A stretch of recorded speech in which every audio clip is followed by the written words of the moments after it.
The man accused of killing Officer Langsdorff has a long criminal history in his hometown of Raleigh, North Carolina.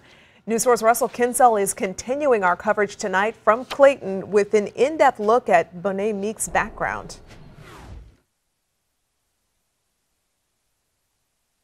Only News 4 was there when the man charged with killing Officer Langsdorff was taken from the St. Anne City Jail and transferred to the St. Louis County Jail. He refused to answer any questions. The officer is dead. What would you say to that person's family? 26-year-old Bonet Meeks grew up in Raleigh, North Carolina, but had recently been living with relatives on Haltonia Street in North St. Louis County. I'm going to have a hard time going to sleep tonight, even if he is in jail. Robin Goodrich lived next door and says Meeks moved in back in January, and she observed odd behavior. He was a weirdo because he would just stand in the backyard.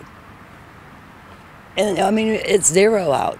And he was out there for hours back by the shed. Meeks worked at a Panera Bread on St. Charles Rock Road until a few months ago. In Meeks' hometown of Raleigh, North Carolina, he was convicted 7 times of drug-related charges. The first in 2009, the most recent in 2016. At the time, he was classified as a habitual criminal. As a convicted felon, Meeks was not supposed to be in possession of a gun. A relative who didn't want to be interviewed said Meeks was a father and described him as quiet and hardworking, but unemployed recently. A neighbor said that Meeks didn't cause any trouble. I heard about the shooting, but I didn't know that he would. I never would have guessed that he was involved in it.